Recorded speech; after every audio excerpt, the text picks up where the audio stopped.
The alien princess had watched me for years. Then whispered the truth. Elias Mar lived on the edge of known space, on a station most people forgot existed the moment their ship jumped away. The station was called Helios Reach, a spinning ring of metal and glass hanging above a dull orange planet. It was not beautiful, not famous, and not important to the great empires of the galaxy. That was exactly why Elias liked it. He worked as a systems engineer. His job was to fix things that broke, keep air flowing, lights on, and shields stable. He spent his days crawling through maintenance tunnels, listening to the quiet hum of machines. He was not a soldier, not a diplomat, and not a hero. He was just a human trying to earn his pay and get through another day. Elias had been on Helios Reach for 7 years, long enough to know every sound the station made, long enough to notice when something felt wrong, and long enough to feel the strange sense that he was never truly alone. He never spoke about that feeling. Humans learned quickly on the frontier that talking about fears made people nervous, so he kept it to himself, like he kept everything else. What Elias did not know was that far beyond the station's sensors, hidden behind layers of alien technology older than human spaceflight, someone had been watching him. Princess Salith of the Aurelian Empire stood in a silent observation chamber, her tall form framed by soft blue light. Her skin shimmered faintly, reflecting her people's bioluminescent patterns. Her eyes were large and dark, focused on the image floating before her. The image showed Elias. He was sitting in a maintenance bay, legs crossed, tools scattered around him. He hummed softly as he worked, a sound without meaning to Salith but filled with emotion. His hands were steady, even though the panel he was repairing carried enough power to kill him instantly if he made a mistake. Salith had been watching him for years. At first, it had been part of her education. The Aurelians believed knowledge was the strongest defense. They observed every rising species long before first contact. Humans had been marked as unstable but promising, emotional, short-lived, dangerous in unpredictable ways. Salith had expected to feel boredom or even fear. Instead, she felt curiosity. Elias was not special by human standards. He had no rank, no title, and no great achievements. But Salith noticed patterns others ignored.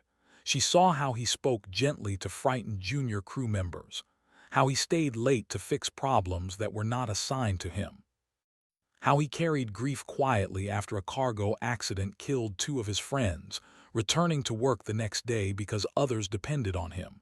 Most species broke under loss. Humans bent, then stood again. That fascinated her. Subject Elias Mar continues to display high resilience, Salith said softly, recording her private notes. Emotional response remains controlled, compassion levels unusually high. Her mentor's voice echoed in her memory. Do not grow attached. Observation is not connection. She tried to listen. She failed. On Helios Reach, Elias wiped sweat from his brow and sealed the panel. The lights flickered once, then stabilized. He allowed himself a small smile. Another problem solved. As he stood, a strange chill ran down his spine. He glanced around the empty bay. Nothing was there. No movement, no sound. He laughed quietly at himself. Get some sleep, Elias, he muttered. The station continued its slow rotation.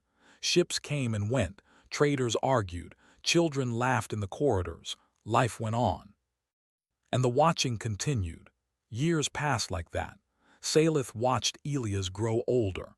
Lines formed around his eyes. His hair began to show streaks of gray. Humans aged so quickly compared to her people, whose lifespans measured centuries. The knowledge filled her with an unfamiliar ache. The Aurelian High Council met in chambers of living crystal. Their voices were calm, logical, and cold. Human expansion continues, one counselor said. They adapt faster than projections. They form alliances even under pressure, another added. Emotion-driven cooperation is inefficient but effective. Salith stood among them, hands clasped behind her back. "The Helios Reach station sits near a strategic corridor," the high voice declared. "If conflict arises, it becomes a liability." Salith felt her pulse quicken. "The station is civilian," she said carefully. "It poses no threat." "Not now," the high voice replied. "But humans change." Salith understood the unspoken meaning. Erase the problem before it grows. That night she returned to the observation chamber. Elias appeared on the display, eating alone in the mess hall. He laughed at something on his datapad, eyes tired but warm. Salith reached out without thinking, her fingers stopping just short of the image. "Why do you endure?" she whispered. "Why do you keep going?"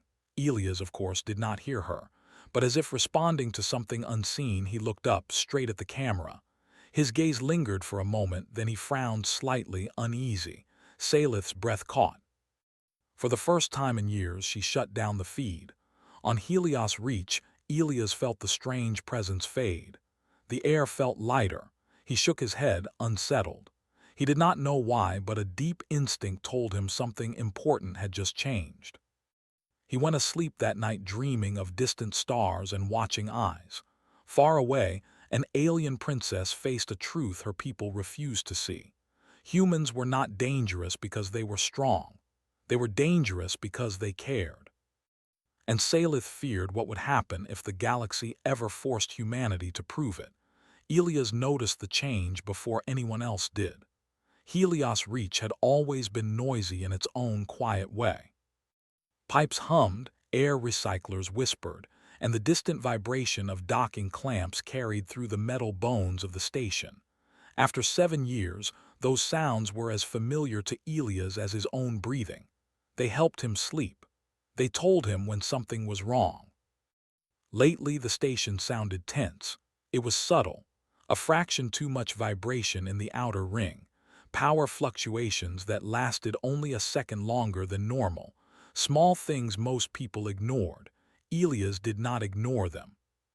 He stood in a narrow maintenance corridor, hand pressed against the wall, eyes closed. He felt the metal through his palm. It was warmer than it should be. "Something's off," he murmured.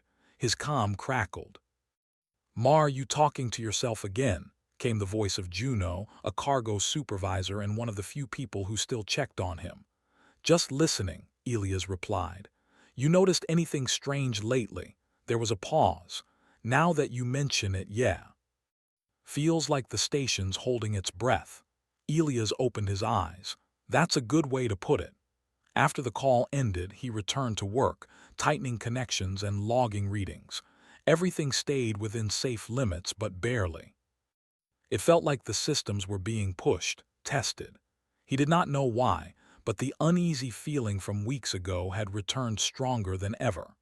Far beyond human space, Princess Salith prepared to break every rule she had been taught. She stood in a chamber filled with living light, her reflection broken into shifting patterns on the curved walls. Her people valued calm above all else. Emotion was acknowledged, then set aside. That was how the Aurelians had survived for thousands of cycles. Salith could no longer set hers aside. The High Council's decision echoed in her mind. Helios Reach was to be neutralized if human military presence increased within the sector. The word was clean and distant. It did not mention civilians. It did not mention Elias. She had argued once, only once. That alone marked her as reckless. Now she acted. She activated a secure channel, routing it through layers of disguise. Her form shimmered as she adjusted her bioluminescence, dulling it to resemble a lesser Aurelian caste. She would present herself not as a princess, but as an observer, a risk, but not as great as doing nothing. Her vessel slipped through folded space, invisible to most sensors. As it approached Helios Reach, Salith's chest tightened. Seeing the station directly instead of through distant feeds felt strangely intimate, fragile. Human-made structures were never elegant. They were practical, patched, and full of signs of repair. Salith realized that humans built things expecting them to break. That thought stayed with her as she docked. Elias was elbow-deep in a junction box when the station announced the arrival of a cultural liaison from the Aurelian Empire. The news spread fast. Aliens always caused a stir, especially ones from a powerful empire. He barely looked up. "Lucky timing," Juno said later in the mess hall, sliding into the seat across from him. "High-profile guest and the station's acting weird. Guess who gets extra inspections?" Elias smiled faintly. "Guess who always does?" Across the room, Salith observed him for the first time without a screen between them. Up close, he looked smaller, more fragile. His movements were careful but confident, shaped by years of working in tight spaces. There was fatigue in his posture but not defeat. She felt a strange nervousness settle in her chest. This was a mistake, she told herself. Attachment leads to error. Still, she walked toward him. "Engineer Elias Mar?" she asked, her voice calm and measured, translated smoothly into human speech. He looked up, surprised. Her appearance was unusual but not frightening. Tall, slender, faintly glowing beneath a neutral suit. "That's me," he said. "Can I help you?" "I am Salith," she replied. "I am assigned to observe daily operations. I was told you understand the station better than most." He hesitated, then shrugged. "I guess I've been here a while, sure. What do you want to know?" They walked the corridors together.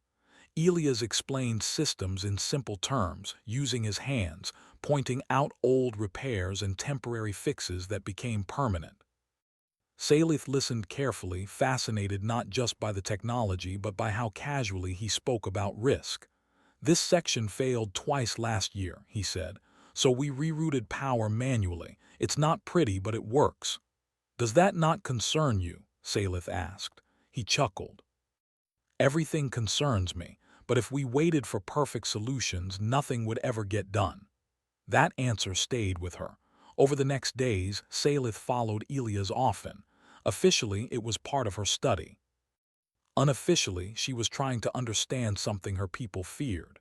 She saw how humans argued loudly, then shared meals minutes later. How they complained about danger, then walked straight into it to help someone else. She saw Elias stay awake through an entire cycle to stabilize life support in a residential ring after a micrometeor strike. When he finally sat down, hands shaking from exhaustion, Salith stood beside him. "You should rest," she said. He smiled tiredly. "In a minute." "You always say that." He glanced at her, surprised. "You've been paying attention." "Yes," she admitted. Something passed between them then, not trust, not yet, but recognition. That night, Salith sent a report to the High Council. It was careful, neutral, and incomplete. She spoke of resilience and cooperation but omitted names, omitted Elias. It was the first time she had ever altered an observation. On Helios Reach, the tension increased. Supply ships were delayed. Navigation buoys drifted off alignment. Elias traced the issues back to subtle interference, too clean to be random. Someone was testing the station. He shared his concerns with Salith during a routine walk. "Feels like we're being poked," he said quietly. "Like someone wants to see how we react." Salith stopped walking. For a moment her calm mask cracked. "Elias," she said softly, "if you believed your home was in danger, what would you do?" He thought about it. "I'd make sure everyone got out safe, and if I couldn't, I'd do whatever it took to protect them." She searched his face, finding no hesitation. That was when she understood. Humans did not wait for permission to care. Salith returned to her ship that night with a heavy heart. The Council's patience was thinning. Soon, observation would become action. And Elias, unaware of how close the edge truly was, continued his work, fixing a station that might not be allowed to exist much longer. Both of them felt the approaching storm. Neither of them intended to run from it. The first real failure happened during the artificial night cycle. Lights across Helios Reach flickered, once, twice, then went out completely in several sectors. Emergency glow strips activated along the floors, bathing corridors in dull red light. Alarms did not sound. That worried Elias more than anything. Alarms were supposed to scream. He was already moving before his comm chirped. Power drop in Ring C, station control reported. Cause unknown. I'm on my way, Elias said, pulling on his jacket and grabbing his tool kit. As he ran through the corridor, he felt it again. That heavy pressure in the air, like the station itself was afraid. Ring C housed families, small shops, and long-term residents. When Elias arrived, people were standing outside their quarters, whispering nervously. A child cried somewhere in the dark. Elias knelt at a junction panel and opened it. The readings made no sense. Power had not failed. It had been interrupted, then rerouted, like someone had reached inside the system and gently turned a knob. "This isn't an accident," he muttered. Behind him, a familiar soft glow appeared. Salith stood at the end of the corridor, her expression tight. She had changed her appearance slightly since arriving on the station, dimming her bioluminescence even more, but Elias recognized her instantly. "You shouldn't be here," he said. "This section isn't stable." "I know," she replied. "That is why I came." Something in her tone made him pause. "You know what caused this?" She did not answer immediately. Instead, she stepped closer and lowered her voice. "Not here." They moved into a side passage, away from the residents. The corridor was narrow and dark, lit only by emergency strips. Elias leaned against the wall, arms crossed. "Okay," he said calmly. "Talk." Salith took a slow breath. Her people did not need to breathe like humans did, but she had learned the gesture meant something to them. "My presence here is no longer unofficial," she said. "The Aurelian Council has begun active evaluation of this station." Elias frowned. "Evaluation usually doesn't mean cutting power to civilians." "For my people it does," she said quietly. The words settled heavily between them. "You mean this was on purpose?" Elias said. "Yes." "Testing us?" "Yes." He closed his eyes for a moment, then nodded. "I thought so." That reaction surprised her. "You are not angry." "I am," he said, opening his eyes again. "But anger doesn't fix broken systems. So tell me what you're not telling anyone else." Salith looked down the corridor, then back at him. Her voice dropped to a whisper. "My people have watched humanity for generations, long before you left your home world. You are studied because you frighten us." Elias let out a short, humorless laugh. "We barely hold this station together with spare parts." "That is not what frightens us," she said. "It is how you respond to pressure. Most species fracture. Humans unify." He was silent, listening. "You adapt emotionally as fast as you do technologically," she continued. "Loss strengthens you. Fear sharpens you. You protect not only your own kind but strangers." She met his eyes. "That makes you unpredictable." Elias absorbed that. "So what's the endgame?" Salith hesitated. This was the moment she had feared for years. "If the council decides you are too great a risk," she whispered, "Helios Reach will be removed." The station felt suddenly very small. "Removed," Elias repeated. "You mean destroyed?" "Yes." For several seconds neither of them spoke. The emergency lights hummed softly. Finally, Elias nodded once. "Okay," Salith blinked. "Okay, okay," he said again. "Then we don't let that happen." She stared at him. "You cannot stop the Aurelian Empire." "Maybe not," he said, "but we can make them hesitate." "How?" "By doing what we do best," Elias replied. "Taking care of people, even when someone bigger tells us not to." Before she could respond, his comm chirped again. "Mar, we've got pressure instability near the outer docks," Juno's voice said. "This is getting serious." "I'm on it," Elias replied. He looked at Salith. "You coming?" She hesitated only a moment, then nodded. "Yes." As they moved through the station, failures spread. Not catastrophic, but precise. Gravity fluctuated in one corridor. Navigation sensors drifted off by fractions, enough to create confusion, enough to see how humans reacted. Elias saw it clearly now. This was not an attack. It was a question. How will you respond? Humans responded the only way they knew how. Teams formed without orders. Engineers shared tools. Medical staff set up temporary stations in corridors. Security guided civilians calmly, even when they themselves did not know what was happening. Elias coordinated repairs, moving from section to section, barely stopping. Salith stayed close, watching everything with growing disbelief. No panic, no violence, only cooperation. At one point, a power surge trapped a cargo worker in a sealed lift. Elias pried the doors open manually, ignoring the heat and sparks.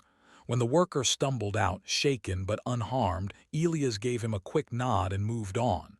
Salith felt something twist painfully inside her. This was what the council feared. Not strength, not weapons. This. Hours later, the failures stopped as suddenly as they had begun. The station breathed again. Elias slumped onto a bench near the central hub, exhausted. Salith stood beside him, silent. "They were watching," she said finally. "Yeah," he replied. "I figured." "They saw everything." "Good." She turned to him sharply. "Good. Let them see," Elias said. "Let them see who we are." He looked up at her. "You said you've been watching me for years." She stiffened. It's okay," he said gently. "I kind of felt it." Her eyes widened. "You knew?" "Not like this," he admitted. "Just a sense, like someone was paying attention." She swallowed. "I watched you because you were ordinary." He smiled faintly. "That might be the nicest thing anyone said to me." She studied his face, seeing lines of fatigue and stubborn resolve. "Elias, if the council decides against you, they will not warn you next time." He stood slowly. "Then we don't wait either." "What are you planning?" "Nothing violent," he said. "That's not who we are." She almost smiled. Over the next cycle, Elias began quietly preparing, not defenses, evacuation routes, backup systems, communication relays. He shared information openly, trusting his crew to act responsibly. They did. Salith sent another report to the council. This one was different. She spoke not as an observer but as a witness. She told them the truth. Humans had already answered their question. And the answer was dangerous, not because it threatened the galaxy, but because it challenged everything the older empires believed about survival. As the message transmitted, Salith felt fear for the first time in her long life. Not fear of humans. Fear of what her own people might choose to do next. And beside her, Elias continued working, unaware that his quiet determination had already begun to change the fate of two civilizations. The calm after the failures did not bring relief. Helios Reach returned to normal sounds and lights, but everyone felt the difference. Conversations were quieter. People moved with purpose, checking on neighbors, asking questions that had no clear answers. The station had survived something unseen, and that made it feel vulnerable. Elias did not pretend otherwise. He stood in the central operations bay with a small group of engineers, medics, and security staff. No uniforms were required. Rank did not matter. These were the people who stayed calm when things went wrong. "We don't know what's coming," Elias said plainly, "but we know this station matters, not because of where it is but because of who's on it." Juno crossed her arms. "So what's the plan?" "We prepare," Elias replied. "Not for a fight, for survival." That surprised some of them. "No weapons?" one security officer asked. "We have those already," Elias said. "They won't save everyone. Planning will." Word spread quickly. Humans were good at that, not gossip but coordination. People volunteered without being asked. Shop owners offered supplies. Pilots offered ships. Parents helped organize evacuation drills instead of panicking. Salith watched all of it from the edge of the room. She had seen military mobilizations before. They were loud, rigid, and filled with fear hidden behind authority. This was different. This was messy, emotional, and effective. Elias approached her later, holding a datapad. "I'm guessing your people won't like what I'm doing." She glanced at the screen. "You are rerouting civilian transport lanes into evacuation corridors." "Yeah." "You are turning cargo drones into emergency shuttles." "Also yes." "And you are broadcasting open emergency protocols to every ship in range." He smiled slightly. "Transparency builds trust." Salith studied him. My people believe secrecy preserves control. Then that's why they keep losing, Elias said, not unkindly. She had no argument. Far beyond Helios' reach, Aurelian vessels gathered at the edge of folded space. They were elegant, silent, and powerful. To them, Helios' reach was a fragile structure held together by inefficient creatures. The High Council observed the station through distant feeds. They prepare for evacuation, one counselor noted. They show no signs of resistance, another added. The high voice remained silent longer than usual. They protect civilians first. That is expected. No, the high voice said slowly, it is inefficient. On Helios Reach, the next test came. A massive freighter misaligned during docking, its guidance systems overridden by external interference. It drifted toward the station's outer ring, slow but unstoppable. Collision alarms blared. Elias was already running. Dock control cut magnetic clamps, he shouted into his comm. All hands clear sections 12 through 15. People moved instantly. Not because they were ordered, but because they trusted the voices guiding them. Salith followed Elias to an external control node. The freighter loomed outside the viewport, a mountain of metal sliding closer. We can't stop it, Juno said over comms. Thrusters aren't responding. Elias stared at the data. Then he made a decision. Redirect the impact, he said. Angle the ring. Let it hit the reinforced section. That'll tear through half the station, Juno replied. Not if we brace it right, Elias said, and evacuate ahead of time. There was a pause, then doing it. Salith watched in disbelief as Elias coordinated hundreds of people in minutes. He did not shout, he did not threaten, he explained, he trusted. The station rotated, shields flared. The freighter struck with a deep bone-shaking impact. Metal screamed, systems strained, but the ring held. Several sections were damaged. Power was lost in places. But no lives were. As emergency crews moved in, Salith felt something she had never experienced before. Pride. Not in her empire, in these humans. The Aurelian feeds recorded everything. They sacrificed infrastructure to protect individuals, a counselor said. They reorganized under pressure without centralized command, another noted. They even protected non-human workers, a third added quietly. The high voice's glow dimmed slightly. This was not predicted. Back on Helios Reach, Elias leaned against a wall, breathing hard. His hands shook, but his eyes were clear. Salith approached him. You knew it would work. I hoped, he said. There's a difference. She looked at the damaged corridor, the people already repairing it. You treat survival as a shared responsibility. Because it is, he replied. She lowered her voice. The council is watching very closely now. Good, Elias said again. Then they'll see this too. That night Salith made her choice. She activated a direct channel to the Aurelian fleet, not as an observer, not in disguise. As a princess, her bioluminescence brightened, filling the chamber. The High Council appeared before her, their expressions unreadable. You exceed your authority, the high voice said. Yes, Salith replied calmly. I do. You risk destabilization. I risk truth, she answered. She transmitted everything. Unfiltered footage, human voices, medical teams working side by side with aliens, engineers laughing through exhaustion, children being carried safely through damaged corridors.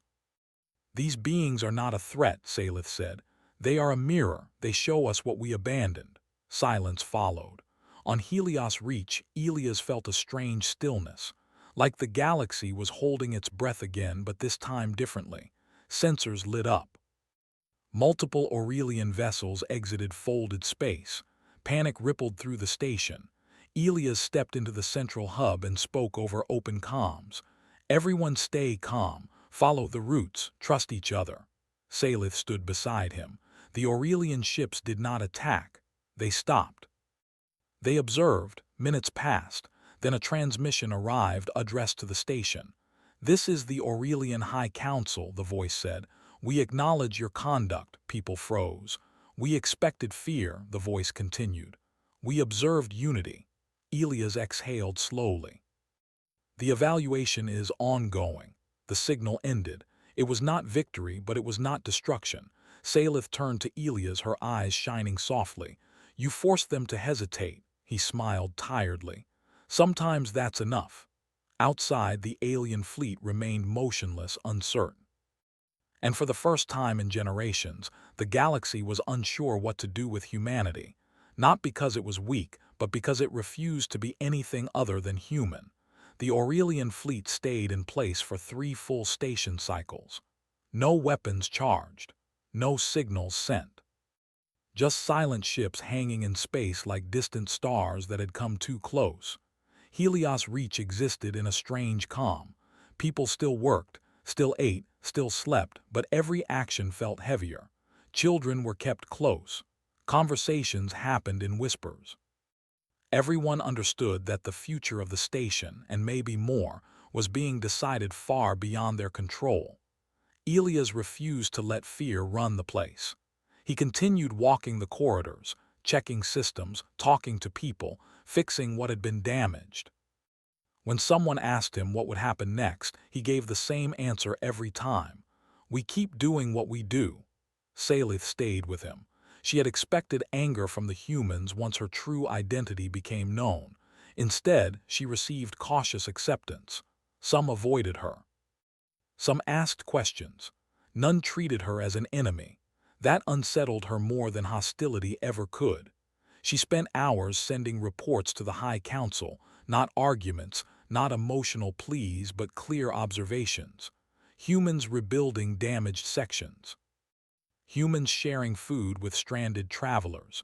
Humans laughing again, even with alien ships watching them. The council listened in silence. On the 4th cycle, the silence broke. A single Aurelian vessel moved forward, separating from the fleet. It approached Helios Reach slowly, openly, without shields raised. Station sensors tracked it immediately. Elias, Juno said over comms, voice tight, we've got movement. I see it, Elias replied calmly. No sudden moves. The ship docked. No soldiers emerged. No weapons. Only a small delegation, led by an Aurelian elder whose bioluminescence pulsed with age and authority. Salith stood straighter when she saw him. That is Valor, she said quietly. He has not left the core in centuries. Guess we made an impression, Elias said. The meeting took place in the central hub. Humans and aliens stood together, tense but composed. Valor looked around slowly, taking in the patched walls, exposed cables, and gathered civilians who refused to leave. This structure should not function, Valor said at last. Elias nodded. We hear that a lot.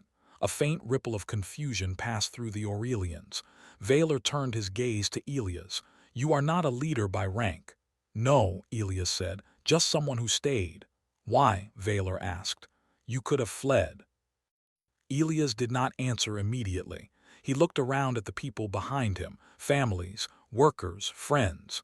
Because this is home, he said simply, and you don't abandon home when it gets difficult. The elder studied him for a long moment. Your species defies efficient logic, Valor said. That's fair, Elias replied. Salith stepped forward. Honored Valor, you have seen the truth. Humanity does not expand to dominate. They expand to survive together. Valor's glow dimmed thoughtfully. Survival through attachment is dangerous. Yes, Salith said, but it is also powerful. The elder turned to the gathered humans. Your actions have altered our projections. People held their breath. The Aurelian Empire will not destroy this station, Valor said.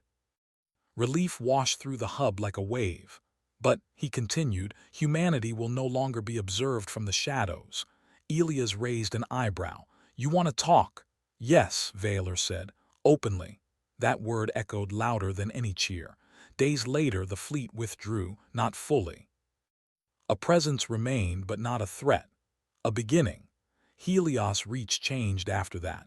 It became a place people traveled to not because they had to, but because they wanted to.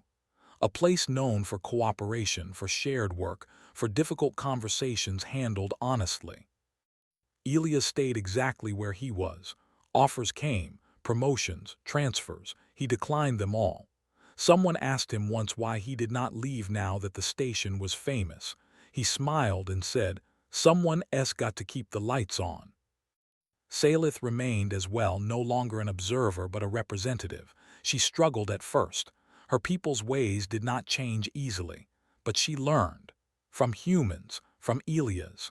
One evening they stood by a viewport, watching ships come and go. "You changed the galaxy," she said softly. Elias shook his head. "No, we just showed it who we are." She looked at him, at the worn jacket, the tired eyes, the steady hands. "My people once feared humanity would become conquerors." He chuckled. "We're too busy helping each other for that." She smiled, a small, genuine expression. Far away, across many systems, the story of Helios Reach spread. Not of a battle, not of a war, but of a station that refused to break. Of a species that faced the unknown and answered it not with destruction, but with stubborn compassion. The galaxy learned something important. Humans were not powerful because they were strongest. They were powerful because when the universe tested them, they chose to stand together. And that, more than any weapon, changed everything.